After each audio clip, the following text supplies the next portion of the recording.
High again. Okay, what we're going to do now is move on to some stretches. We're going to start with the hamstrings. So if you have a lie down on your back, what we're going to do is keep one leg, your left leg fully straight. You're going to place your hands behind the back of your hamstring, pull your knee to your chest.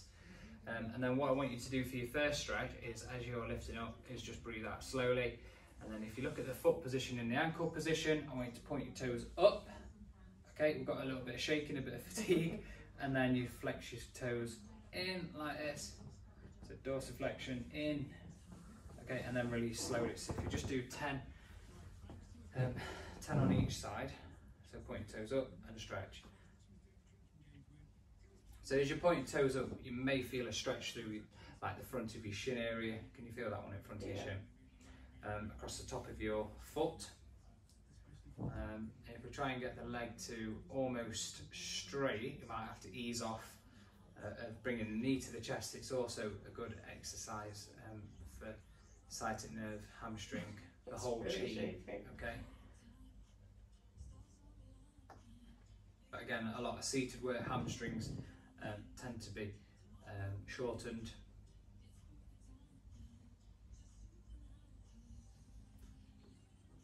I'll just do 2 more, so we'll just have a look at the other side. Can you feel that? Yeah. So hamstrings from your bottom right down into your heel. Now some people who have got really good mobility and flexibility may not feel this exercise. Okay, so if you're doing this type of exercise and you can't feel anything down this posterior chain, my experience again working with riders and just general people that come into clinic is that it could be that they're got hypermobility, they may be too flexible, and what we don't want to be doing is overstretching. Now in Sophie's case, Sophie, and I know she's very tight in those muscles in those areas, so she just needs to do a bit more stretching than anybody else, because that's just how she is. That's how her body is. Tight. Okay, so we'll move on to the next exercise, and this is where we may kind of tie you in a knot. Okay, so what we'll do is lengthen left leg. So you're going to pull your right knee in line with your hip. You take your left hand on the outside of your knee and you give it a good pull over until you can feel that biting point and that stretch. Breathe out, don't hold your breath, and try and keep your opposite shoulder blade down. And again, you'd hold for up to 20 seconds, okay? Again, some people will be able to do this one and not feel anything. This is a really good stretch for like the mobility in the saddle, for like turning left and right. So for me, I struggle to turn to the right a little bit more than the left. So actually this stretch, the way I'm doing it now, is really good because it's really getting my shoulders to be right, or my hips when I go left, and really stretch down this side. Change sides. Again, as you're doing it, just try and think about what's happening. Do you feel it more on one side? Is it a bit more of a restriction? See, that looks quite stiff. Feels easier on the other side. Does it feel easier? On the other side. Both stiff, but...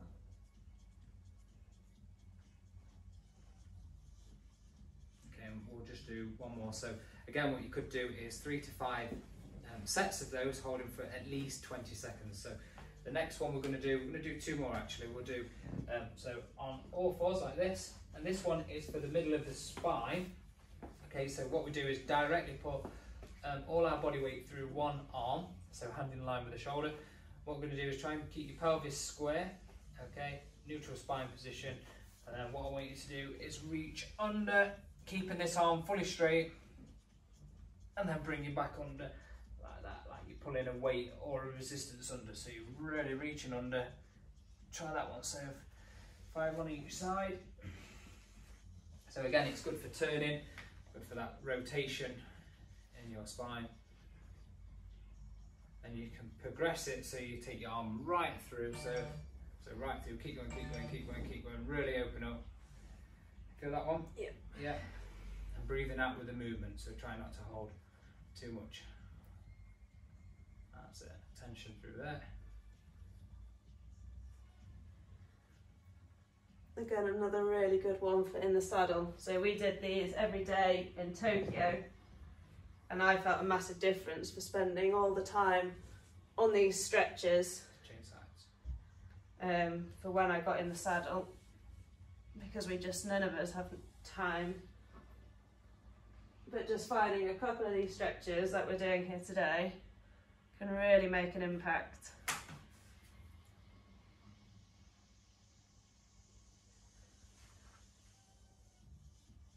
But also it's being consistent with them as well.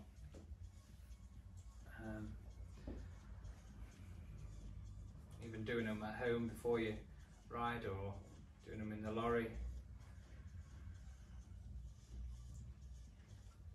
Okay, good. And then we'll just move on to the hip flexor area.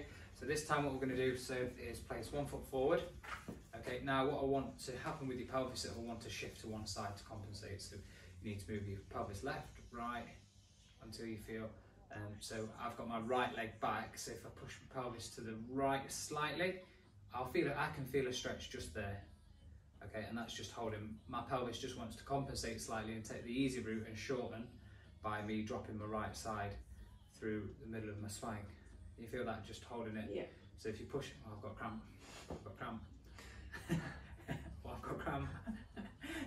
So push the pelvis through, wow, I've really got cramp. Okay, so if you hold that there and then try and push through your glutes and push the hip forward and up towards the ceiling without leaning back. Okay, so the hip forward and up, you can start to feel it. Yeah? Yeah. And then just ease off. Okay, and then go again. So hold for around 10 seconds, controlling your breathing. It's one you might need a cushion underneath your knee. Yeah. A bit of. Now what I want you to do is hold that position and take your right arm up. So if you've got your right knee back, left arm up, and then reach up as high as you can so you lengthen through the front of your stomach. And you're making that band a little bit longer, and then side flex down to the opposite side. And reach up at the same time. Does that change it? Yeah. And then ease off, and then go into it again.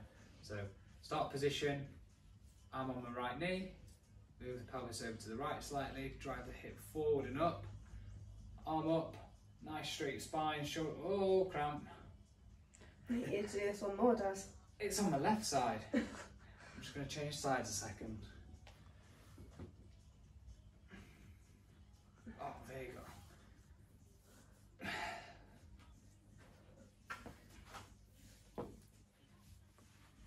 And again, these videos are just to showcase some of the exercises that we do to keep the wells strong and supple. And supple. That's probably the harder one, is to stay supple. So very good at being strong. Yeah, but too strong. You can be too strong as well, can't you? Yeah, you can be too strong and then you lose your suppleness, and suppleness is, like on the scales of training with the horses, is so important for riders, because we want to not inhibit the horse's way of going. We want to be able to allow the horse to be moving through themselves by moving through ourselves. Excellent. Anything else to add? So that's our last video for today. What we'll do now is we just need to put some routines together that work. So for all different levels and abilities, and then we'll just go with the flow and progress them. Yeah. Yeah. Thanks for watching. Thank you.